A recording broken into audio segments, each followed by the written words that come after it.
8절부터 10절 본문을 통해 교회는 신부들이다 라는 제목으로 하나님의 말씀한테 이런 말을 했습니다. 보이는 것만 근육이다. 이 말을 왜 했을까요? 이 다이어트와 관련된 에피소드가 저희 집에 있었습니다. 저희 집이 이제 아내와 저 또 아들 둘이 있는데 저와 둘째 아들이 좀 비교적 배가 나온 편입니다. 그래서 제가 둘째 아들에게 야 우리 둘이 열심히 운동을 해서 이 뱃살도 줄이고 한번 왕자를 배에 한번 만들어 보자. 그 왕자 근육을 만들어 보자 그랬습니다. 그랬더니 아들이 천연덕스럽게 한국말로 이렇게 말했습니다. 아빠 눈에 안 보여도 뱃속에 근육이 다 있어요. 이렇게 말하는 것입니다. 물론 뱃속에 근육이 있죠. 그런데 단지 그 근육이 눈에 보이지 않는 것이 문제입니다. 그래서 제가 아이에게 그렇게 말했습니다. 보이는 것만이 근육이다. 숨어 있는 것은 근육이 아니다. 숨어 있는 것은 신앙이 아닙니다. 열매로 드러나지 않는 신앙은 신앙이 아니다 라고 우리가 스스로에게 생각하고 묵상하고 돌아봐야 할 것입니다. 말과 행동으로 드러난 것만이 신앙이고 말과 행동으로 드러난 것만이 사랑입니다. 오늘 설교의 제목이 교회는 무엇이다 라고 말합니까? 신부들이다. 신랑과 신부 사이에 가장 중요한 것은 사랑일 것입니다. 이 새 신부가 새 신랑을 향한 그 설레이는 가슴과 사랑하는 마음을 감출 수 있을까요? 없을까요? 옛날에는 그래도 신부들이 시집갈 때 눈물도 조금 흘리고 그랬는데 요즘엔 전혀 안 그렇죠. 너무 좋아서 그냥 입이 귀에 걸려서 좋아합니다. 그리고 미국에 와서 결혼하는 거 보니까 부모들도 막 같이 춤추고 그러지 눈물 흘리고 그런 분을 별로 본 적이 없습니다. 새 신부가 새 신랑에 대한 사랑하는 마음을 감출 수가 없는 것입니다. 또 새 신부가 새 신랑을 만날 날을 위해 자신을 준비시키는 것을 기뻐할 것입니다. 그런데 오늘 설교 제목을 보니까 누가 신부라고 말하고 있습니까? 교회가 신부다. 그럼 누가 교회입니까? 우리가 교회죠. 그럼 우리가 결국 뭐가 되는 겁니까? 신부가 되는 거죠. 신부된 우리의 대상이신 신랑은 누구이십니까? 예수 그리스도이신 겁니다. 그래서 교회를 이 그리스도의 신부로 삼으려고 했던 계획은 하나님의 첫 창조 때부터 계획된 것입니다. 이 태초에 하나님께서 우주 만물을 이 말씀으로 무에서 유를 창조하셨습니다. 그러나서 창조 하나 끝날 때마다 하나님이 뭐라고 하셨을까요? 빛을 창조하신 다음에 보시기에 좋았더라. 또 해와 달과 별을 만든 다음에 보시기에 좋았더라. 또 육지에 또 씨 맺는 채소와 열매 맺는 채소를 또 다 만드시고 보시기에 좋았더라 그랬어요. 근데 딱 한 번 이 창조의 기간 중에 보기에 별로 안 좋다라고 말씀하신 때가 있어요. 그때는 언제였을까요? 우리 창세기를 한번 찾아봅니다. 아가서를 이렇게 딱 꼽아 놓으시고 주보로 창세기 2장 18절로 가겠습니다. 창세기 2장 18절 말씀입니다. 우리 함께 읽겠습니다.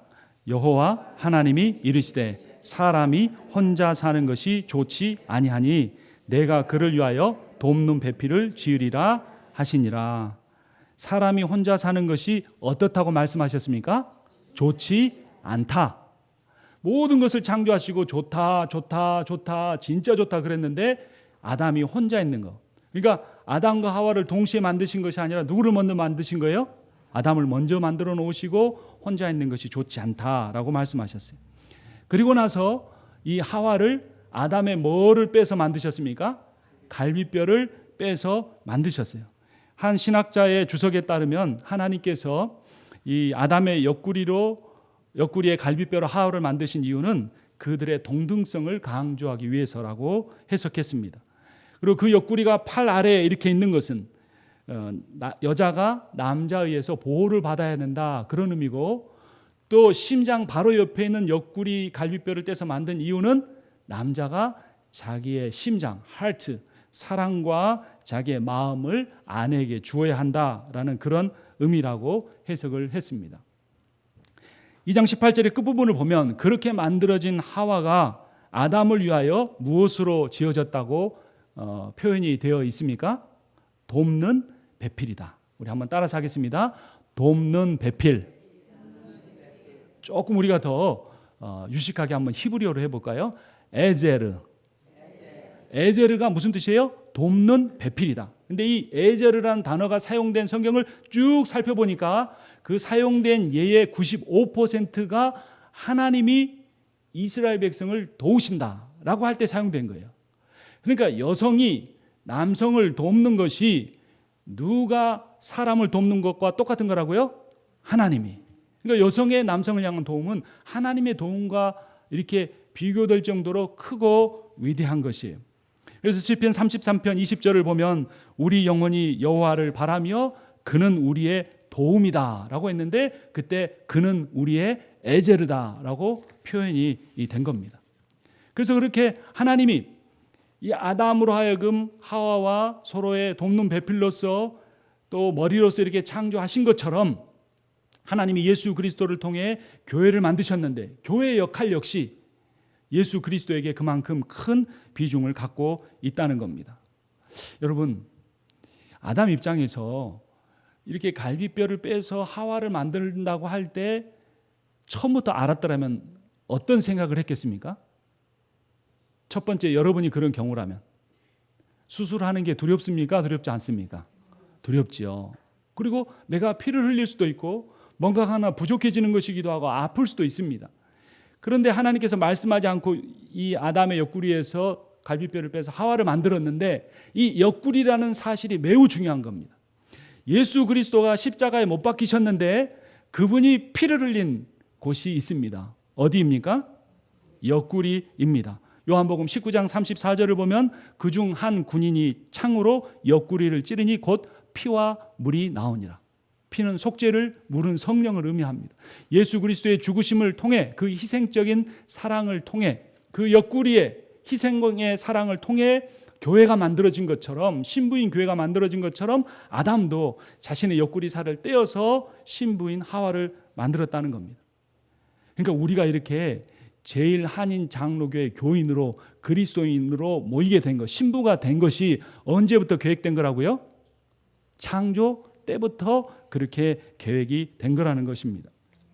레위기 17장 11절은 육체의 생명은 피에 있습니다. 내가 이 피를 너희에게 주어 제단에 뿌려 너희의 생명을 위하여 속죄하게 하였나니 라고 말합니다.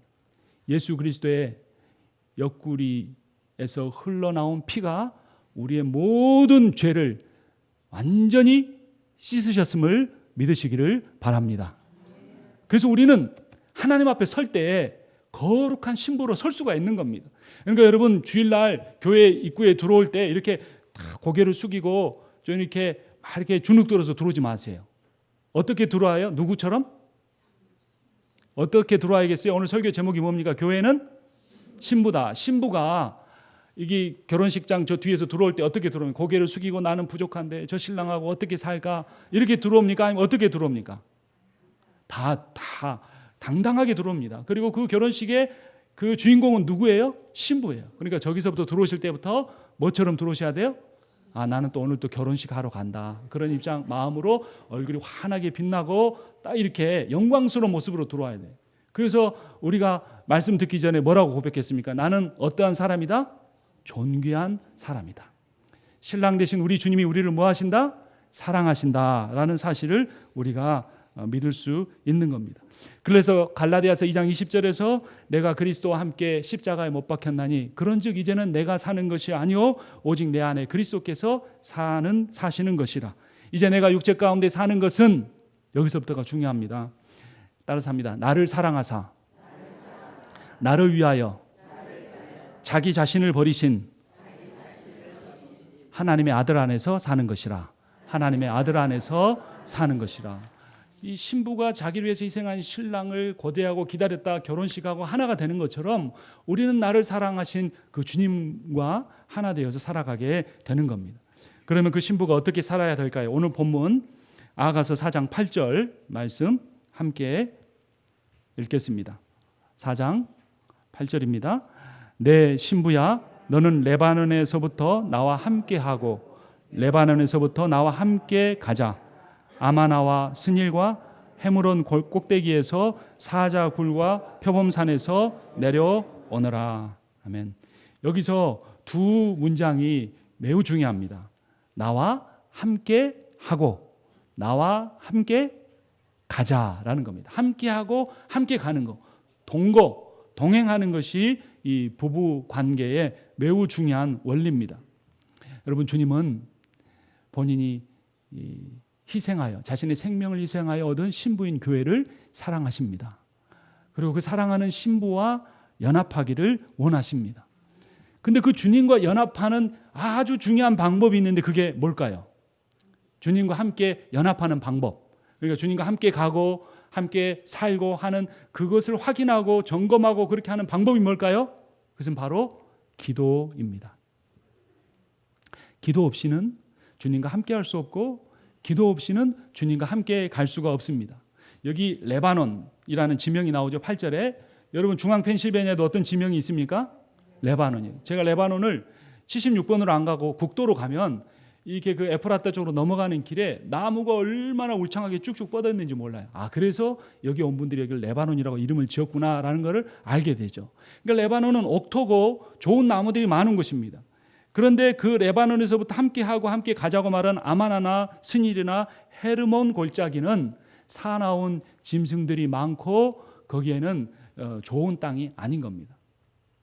여러분, 우리 신부 되셨던 분들에게만 한번 묻겠습니다. 처음에 결혼할 때 남편이 행복하고 손에 물 안 묻히고 살게 해주겠다고 했습니까? 고생시키겠다고 말했습니까? 손에 물 한 방울 안 묻히고 살게 했다고 고백해서 데려왔잖아요. 근데 그렇게 살았어요? 못 살았어요? 그렇게 반대예요. 그렇게 못 산 게 우리 대부분이, 제가 사실 제일 양심의 가책을 느끼죠. 근데 사실 여러분, 인생이 손에 물 한 방울 안 묻히고 사는 것이 행복한 겁니까? 아니죠. 어떤 인생이 행복한 거예요? 신랑이 처음부터 끝까지 동일한 사랑으로 신부를 사랑하고 내가 고생한 것, 내가 자식들을 위해서 남편을 위해서 희생한 것, 헌신한 것 알아주고 그 변함없는 사랑을 갖고 표현하는 것이 더 중요하겠죠. 그러니까 이 솔로몬도 자기의 사랑하는 그 아내에게 당신은 레바논에서만 계속 살 것이라고 말하지 않습니다. 사나운 짐승이 있는 그런 골짜기에도 가게 될 것이고 그런 숲속에도 들어갈 것이다. 그러나 내가 한 가지 약속하는데 당신을 향한 사랑만큼은 변하지 않을 것이다 라고 약속을 하는 겁니다. 우리 주님도 마찬가지입니다. 십자가의 보혈로 구원해 주셨으면 우리가 늘 복만 받고 늘 고난도 없이 사는 것이 아니라 고난도 있고 어려움도 있지만 내가 어느 때든지 너와 함께 하겠고 너를 존귀하게 여기며 사랑하겠다고 약속하시는 겁니다. 그래서 그런 과정에서 흔들리지 않고 지속적으로 주님과 동행하고 동거하는 방법이 있는데 그게 뭐라고요? 기도라는 겁니다. 그래서 교인 중에는 딱 두 가지의 교인밖에 없습니다. 한 가지 종류의 교인은 어떤 사람일까요? 기도하는 교인. 또 다른 교인은 어떤 교인일까요? 기도하지 않는 교인. 두 부류의 교인으로 볼 수 있습니다. 여러분, 그런데 바쁜 이 이민 사회에서 기도하는 것이 쉽습니까? 어렵습니까? 어렵죠. 근데 여러분, 기도하는 것 말고 내가 정말로 중요하게 여기는 것은 시간이 없어도 합니까? 안 합니까? 하지요. 그러니까 내가 기도하지 않는 것은 바빠서 하지 않는 것입니까? 아니면 중요하지 않다고 생각하기 때문에 안 하는 것입니까? 덜 중요하다고 생각하기 때문에 그런 것입니다. 여러분, 밤에는 시간이 없어도 여러분이 일어나는 시간 30분만 1시간만 일찍 일어나면 기도할 수 있습니다. 새벽 기도하는 사람은 다음과 같은 유익을 얻을 수 있습니다. 그는 먼저 일찍 일어나기 위해서 뭐 하겠습니까? 일찍 잡니다. 밤에 늦게 자는 사람은 잡념에 둘러싸이고 새벽에 기도하는 사람은 집념을 얻는다고 합니다. 밤은 유혹의 시간이고 새벽은 결단의 시간입니다. 여러분, 밤에 뭐 이것저것 많이 드시는 경험 많이 해보셨죠? 근데 여러분, 새벽에 일어나서 이것저것 드셔본 적 있습니까? 없습니다. 일찍 자고 일찍 일어나는 것이 다이어트에도 도움이 됩니다. 저도 밤에 늦게 자게 되면 괜히 이 생각 저 생각에 사로잡힙니다. 그러나 새벽에 일어나서 예배드리고 이 자리에 앉아서 묵상하며 기도할 때 하나님이 얼마나 많은 그런 비전을 주시고 인사이트를 주시고 새로운 소망을 주시는지 몰라요. 그러니까 잡념의 시간에는 일찍 자고 집념의 시간이 새벽에 우리가 일찍 일어나야 하는 것입니다. 밤에 늦게 자면서 연속극이나 영화 많이 보는 사람이 있어도 새벽에 일어나자마자 컴퓨터 켜거나 드라마 보는 사람은 없습니다. 그래서 일본의 아침형 인간이라는 책이 베스트셀러가 되었고 한국말로도 번역되고 영어로도 번역이 됐습니다. 그 책에 따르면 아침에 일찍 일어나는 학생의 성적이 더 좋습니다. 아침에 일찍 일어난 사람이 하루를 더 길게 사용한다고 합니다. 아침 시간에 집중력이 좋아지고 생산성이 높아집니다. 아침에 일찍 일어난 사람은 저녁에 일찍 자야 하기 때문에 역시 건강합니다. 여러분, 기도해야 삽니다. 기도해야 하나님의 사랑을 느끼며 살 수 있습니다. 여러분, 기도해야 내 평생 맺힌 그 한이 풀어지는 겁니다. 기도해야 내 안에 응어리로 담겨져 있는 그 상처가 조금만 내가 영적으로 연약해지면 나를 파고들어서 나를 지배하고 끌고 가는 그 인생에서 벗어날 수가 있습니다. 내가 기도해야 내 자녀들이 고통받고 있는 그 문제로부터 해결받을 수가 있습니다. 기도해야 내가 얼마나 하나님의 영광스러운 신부이고 내가 주님의 사랑 안에서 존귀한 자라는 것을 깨닫고 그 사랑에 붙잡혀 능력 있는 삶을 살 수 있게 되는 것입니다. 되도록이면 교회 나와서 함께 기도하면 좋겠습니다. 그러나 그렇게 못하면 집에서라도 10분, 15분씩 기도하고 하루를 시작해야 합니다. 여러분, 평일날 새벽기도 나오는 게 어려우면 적어도 토요일에는 우리가 함께 모여서 하나님 앞에 기도해야 합니다. 내 생명을 구원해 주셨다는 그 믿지 못할 사건에 대해서는 아멘 하면서 내가 일주일에 1시간 정도를 주님 앞에 내는 것에 대해서 그것이 어렵다고 생각하면 우리의 믿음이 어떤 믿음인지 우리가 우리의 자신을 살펴보아야 할 것입니다. 9절을 우리 함께 읽도록 하겠습니다. 아가서 4장 9절 말씀입니다. 내 누이 내 신부야 네가 내 마음을 빼앗았구나. 내 눈으로 한번 보는 것과 내 목에 구슬 한 꿰미로 내 마음을 빼앗았구나. 이 신부가 신랑의 뭐를 빼앗아가 버렸습니까? 마음을 빼앗았습니다. 이 신부가 그의 마음을 빼앗은 것일까요? 신랑의 눈에 콩깍지가 끼어진 것일까요? 자기 눈에 콩깍지가 끼어져서 좋다고 쫓아다니면서 결혼하자고 해놓고 책임을 당신이 내 마음을 빼앗아갔다 이렇게 표현하는지도 모르겠습니다. 그런데 거기 보니까 내 누이 내 신부야 네가 내 마음을 빼앗았구나 한 다음에 그 다음 표현이 있습니다. 뭡니까? 너의 눈으로 한 번 보는 것과 너의 목에 구슬 한 꿰미로 내 마음을 빼앗았다. 그러니까 어디서 콩깍지가 씌워지고 어디서 이 사람이 확 넘어가 버린 겁니까? 신부가 신랑을 뭐 했어요? 쳐다봤어요. 눈이 마주친 거예요. 그 눈이 마주치는 순간 그냥 완전히 그냥 녹아져서 그 신부의 포로가 되고 만 것입니다. 솔로몬의 신부가 솔로몬을 바라보는 그 눈이 어떤 눈이었을까요? 이 남자가 나를 평생 잘 살게 해줄까 이런 눈으로 바라봤을까요? 아니죠. 그 신부 역시 솔로몬을 정말로 사랑하고 존경하는, 당신과 함께라면 평생을 함께할 수 있다는 그러한 사랑의 마음으로 바라보았을 것입니다. 여러분, 우리는 주님의 신부입니다. 여러분, 그것을 믿으십니까? 그러면 신부는 누구를 바라보며 살아야 합니까? 신랑을 바라보면서 살아야죠. 나는 지난 한 주 동안 누구를 바라보며 살았습니까? 이 첫째 아들이 운전을 배우고 있습니다. 근데 이게 퍼미션만 받았기 때문에 항상 조수석에 부모 중에 한 명이 타야 돼요. 근데 제 아내는 심장이 약해서 절대로 못 탑니다. 그래서 제가 이렇게 타는데 지난주에 우리 교회 협의회 모임이 있었잖아요. 그런데 이제 아들이 파트타임 잡을 구하려고 면접을 가니까 어쩔 수 없이 제 아내가 태우고 갔어요. 그런데 파킹락에서 주차하다가 다른 차를 이렇게 긁었습니다. 그리고 이제 회의 다 끝나고 식사하고 끝 무렵인데 이제 전화가 왔어요. 이렇게 했다고. 그래서 사진 찍어서 보내달라고 했더니 하얗게 자국이 이렇게 났습니다. 그래서 이제 거기 계신 목사님, 장로님들한테 여쭤봤더니 이거는 그냥 고치면 몇백 불이면 하는데 안 좋은 사람 만나면 범퍼 간다. 그러면 몇천 불도 나온다고 이야기를 하시더라고요. 근데 이제 제 아들이 이게 차를 이게 필요해서 사기도 했고 세컨카여서 아는 분에게 단돈 700불 주고 그 차를 샀습니다. 근데 700불짜리 차를 샀는데 그걸 가지고 뭐 몇천 불짜리 범퍼를 갈게 되면 얼마나 마음이 아프겠습니까? 근데 그 당시 상황은 이제 아들은 인터뷰하러 들어가고 그 다친 차의 주인은 어디 있는지 모르는 상태입니다. 그래서 운전을 하고 제가 왔습니다. 그리고 잠깐 기다리니까 그 차 주인이 왔어요. 젊은 미국 사람이었습니다. 내가 제 아들이 이렇게 하고 어쩌고 해서 했다 미안하다고 하니까 손으로 거기를 한번 쑥 문지르더라고요. 근데 하얀색이 거의 없어졌습니다. 조금 자국만. 그러더니 저한테 Don't worry about it 이랬습니다. 그래서 이 사람이 저는 영어를 이제 그런 표현을 안 들어봐서 돈 많이 안 나올 테니까 걱정 말아라. 이런 말인 줄 알았습니다. 나중에 이제 그 사람이 차 타고 가버리길래 제 아들한테 물어봤더니 그거는 내가 없던 걸로 해주겠다 이런 의미라는 것을 알게 됐습니다.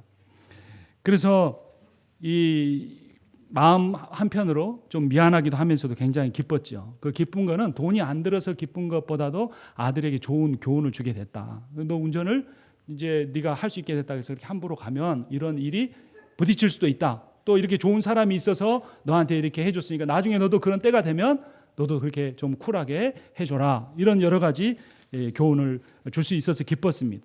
그러고 나서 설교 준비를 하는데 이 사건이 생각이 났습니다. 그래서 가만히 생각해 보니까 돈 몇백 불, 1, 2천 불에도 이 정도도 기쁜데 내가 주님이 나를 신부로 삼으셨다는 사실에 대해서는 얼마나 기뻐하고 살아가는가를 생각해 보게 됐습니다.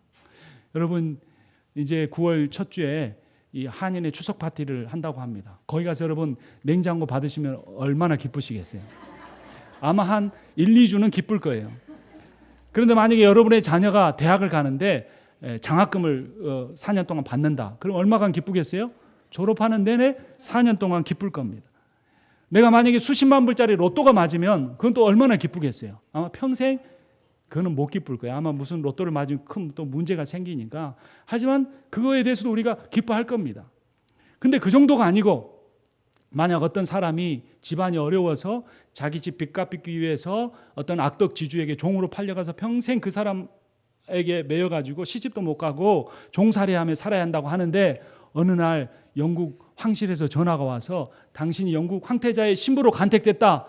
그리고 네 모든 빚은 갚아주고 가문도 다 회복해 주겠다. 그럼 그 사람은 인생이 얼마 동안 기쁘겠습니까? 죽을 때까지, 관에 들어갈 때까지 영국 황태자의 왕비로 살면서 기뻐하고 돌이켜보면 내가 평생 그 집에 종노릇하고 부모 원망하며 살 뻔했는데 내 인생이 이렇게 바뀌었다고 기뻐하지 않겠습니까? 근데 우리가 믿는 복음은 도대체 뭡니까? 그분이 영국 황태자보다 비교할 수 없을 정도로 온 우주 만물을 말씀으로 창조하신 분이고 그분이 사단의 권세를 멸하시고 나를 내 죄로 인하여 영원히 지옥에서 꺼지지 않는 지옥불에서 고통을 받아야 할 나를 신부로 구원해 주셨다 하는데 그것이 내 인생에 큰 기쁨이 되지 못하고 내가 세상의 크고 작은 일에 늘 얽매여서 주님 앞에 예배드리러 온 이 순간에도 거룩한 신부로 위풍당당하게 들어오지 못하고 위축되어 예배를 드린다면 내 믿음이 어떤 믿음인가를 돌이켜 봐야 한다는 것입니다. 아가서의 여인이 누구를 바라봤습니까? 자기 신랑을 바라봤고 그 바라보는 눈길이 신랑의 마음을 빼앗아 버렸습니다. 그래서 신부는 신랑을 바라봐야 하는데 요한복음 3장 14절에 이런 말이 있습니다. 모세가 광야에서 뱀을 든 것 같이 인자도 들려야 하리니.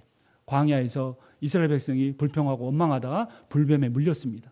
그러자 그들이 모세에게 탄원하고 모세가 하나님 앞에 기도했던 놋뱀을 매달아라. 그 놋뱀을 쳐다보기만 하면 죽지 않을 것이다 했는데 그것을 쳐다보고 구원받은 사람이 있었는가 하면 끝까지 쳐다보지 않고 불뱀에 물린 독에 고통스러워하며 죽어간 사람들이 있었습니다. 그 요한복음 3장 14절 이후에 요한복음 3장 16절이 나오면서 하나님이 세상을 이처럼 사랑하사 독생자를 주셨으니 이는 저를 믿는 자마다 멸망치 않고 영생을 얻게 하려 하심이다 라고 선포하고 있습니다. 여기서 저를 믿는다는 말을 그 앞에 이스라엘 광야 사건과 연결해 보면 그 주 예수 그리스도를 뭐하는 사람마다 바라보는 사람마다 구원을 얻을 것이다 라고 말씀해 주고 있습니다. 여러분 불뱀에 물린 사람이 얼마나 고통스러웠을까요? 또 하나님은 원망했을지도 모릅니다. 근데 내가 불평 좀 했다고 이렇게 불뱀에 물려서 죽게 하는구나. 그리고 뭐 장대에 놋뱀을 매다나 그걸 쳐다보기엔 뭘 쳐다봐. 그거 본다고 살아나겠어라고 원망하고 있었을 겁니다. 쳐다보기만 하면 살 수 있는데. 여러분 제가 얼마 전에 새벽에 기도하는 것을 뭐 잡아 요리하는 거라고 비유를 했습니다. 기억나시는 분 계세요? 보고를 잡아서 요리하는 것이다 그랬습니다. 여러분, 보고 안에 뭐가 있습니까? 독이 있습니다. 근데 보고는 맛있습니까? 맛없습니까? 맛있어요. 몸에도 좋아요. 근데 뭐가 문제입니까? 독이 문제인 거예요. 그래서 그 독만 잘 제거하고 나면 이거 요리해서 먹을 수가 있는 거예요. 그러니까 보고를 요리한다는 뭐냐면 새벽에 일어나서 내 지난 인생을 돌아보고, 지난 한 해를 돌아보고, 한 달을 돌아보고, 어제를 돌아보면서 내게 독으로 들어왔던 누군가의 말, 누군가의 태도, 내 인생에 부정적인 영향을 미쳤던 모든 사람에 대한 그 독을 하나씩 제거하고 주님만 바라보는 시간을 갖는 것입니다. 여기에 우리가 나와서 멀쩡한 모습으로 예배 드리는 것 같지만 아마 영적인 엑스레이를 찍어보면 여러 가지 모습이 나올 겁니다. 사람이 멀쩡하게 보이는데 아파서 엑스레이 찍어보면 금가 있는 사람도 있고 뼈가 좀 흰 사람도 있고 몸속에 뭔가 이상이 있는 것처럼 영적인 엑스레이를 찍어보면 내가 내 인생 살아오면서 받았던 수많은 차별, 상처, 수치, 괴로움, 억울함들이 나를 깊게 얽매고 있을 겁니다. 우리가 우리 자신을 그런 영적인 눈으로 바라봐야 합니다. 그리고 새벽에 일찍 일어나 우리가 그 영적인 보고 요리를 해야 되는 겁니다. 주님의 사랑으로, 주님의 은혜로, 그분의 능력으로, 그분의 놀라우신 섭리와 그분의 긍휼하심과 자비하심을 묵상할 때에서야 내가 그 모든 도구로부터 내가 자유함을 얻고 주님이 주시는 그 지혜와 비전을 보며 인생을 멋있게 살아갈 수가 있는 것입니다. 마지막으로 신부는 사랑하는 사람입니다. 7절 말씀 함께 읽습니다. 나의 사랑, 너는 어여쁘고 아무 흠이 없구나. 10절도 읽습니다. 내 누이, 내 신부야, 내 사랑이 어찌 그리 아름다운지. 내 사랑은 포도주보다 진하고 내 기름의 향기는 각양 향풀보다 향기롭구나. 7절에서는 나의 사랑이니까 신랑의 신부를 향한 사랑이고 10절은 너의 사랑이니까 신부의 신랑을 향한 사랑입니다. 막 결혼한 신랑이 신부를 얼마나 사랑하겠습니까? 그러나 인간은 연약하기 때문에 그 사랑이 식어지지만 우리 주 예수 그리스도는 신실하시기 때문에 나를 처음 구원했을 때 그 감격과 기쁨과 나를 향한 사랑이 조금도 식어지지 않고 나를 바라보시고 나를 기다리고 계십니다. 그래서 그 주님을 내가 새벽에 일어나 묵상하고 말씀을 읽고 그 주님께 나의 그 하루를 맡기고 살아가는 사람은 이 사랑의 능력으로 승리하는 삶을 살 수 있는 것입니다. 여러분, 우리 인생에 고난이 없다면 얼마나 좋을까요? 아픔도 없다면 얼마나 좋을까요? 정말 내 인생에 이 문제만 해결됐으면 하고 그것 붙잡고 기도한 것이 몇 년째입니까? 얼마나 힘들고 어렵게 살아가고 있습니까? 그런데 여러분, 고난이나 연단의 과정은 결코 하나님이 나를 싫어하시거나 나를 덜 사랑해서가 아닙니다. 유명한 제가 존경하는 한 목사님은 이렇게 말씀했습니다. 고난의 풀무불을 거치는 과정이야말로 하나님을 추상적으로 아는 수준을 넘어 인격적인 만남으로 이끄는 중요한 통로이다. 여러분, 하나님을 추상적으로만 알기 원하십니까? 아니면 하나님을 인격적으로 만나기를 원하십니까? 다 인격적으로 만나기를 원할 것입니다. 그래서 우리 인생에 고난이 있습니다. 또 한 목회자는 이렇게 말했습니다. 하나님은 기쁨을 통해서는 속삭이시고 양심을 통해서는 말씀하시고 고통을 통해서는 소리치신다. 이렇게 말씀했습니다. 복 받으면 그가 하나님으로부터 복 받았다고 하고 즐겁게 살아가는 것 같지만 그 사람은 하나님의 속삭이는 소리밖에 못 듣습니다. 양심을 통해서는 조금 하나님의 말씀이 울리기도 합니다. 그러나 정말로 하나님을 깊이 만나는 사람은 고난 속에서 하나님을 찾는 사람입니다. 여러분, 고난 가운데, 고통 가운데 있습니까? 근데 내가 그 고난과 고통을 지나면서도 하나님의 소리치는 음성을 듣지 못하고 하나님의 진정한 사랑을 내가 확신하지 못하고 하나님의 능력을 경험하지 못하고 살아간다면 얼마나 안타까운 일이겠습니까? 여러분, 신부로서 신랑 되신 주님을 사랑하십니까?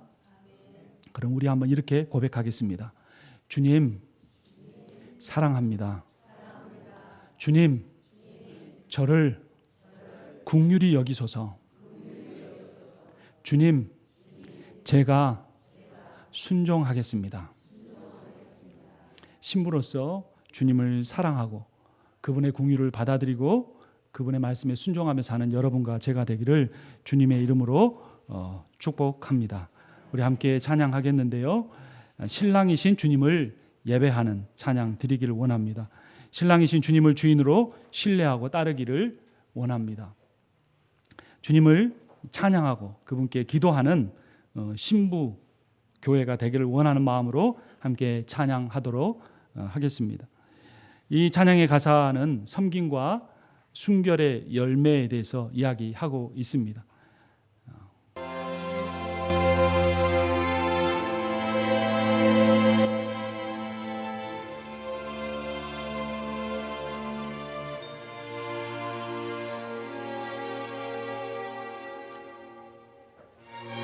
자신을 교회로 생각하며 이 찬양을 고백으로 드리기 원합니다.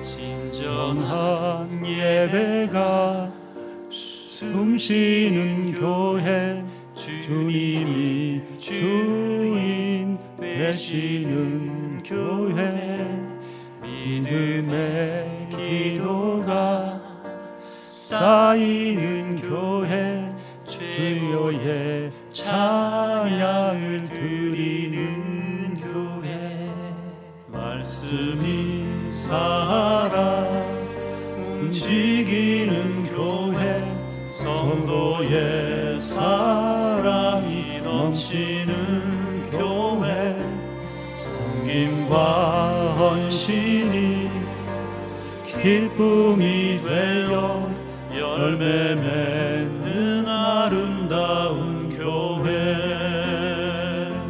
주님의 마음 닮아서 이웃을 사랑하는 교회, 주님의 영광을 위해서 그 대신 주님 전하는 교회,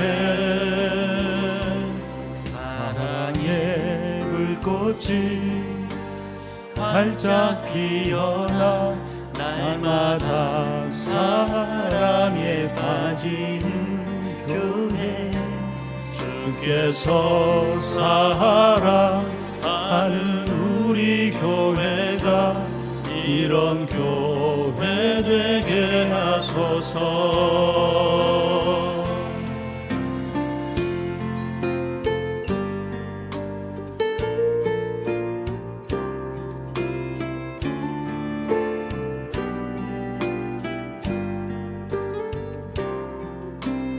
우리는 주님이 존귀하게 여기시고 사랑하시는 거룩한 신부입니다. 우리가 신부 교회로서 신앙의 고백을 찬양으로 드리겠습니다. 말씀이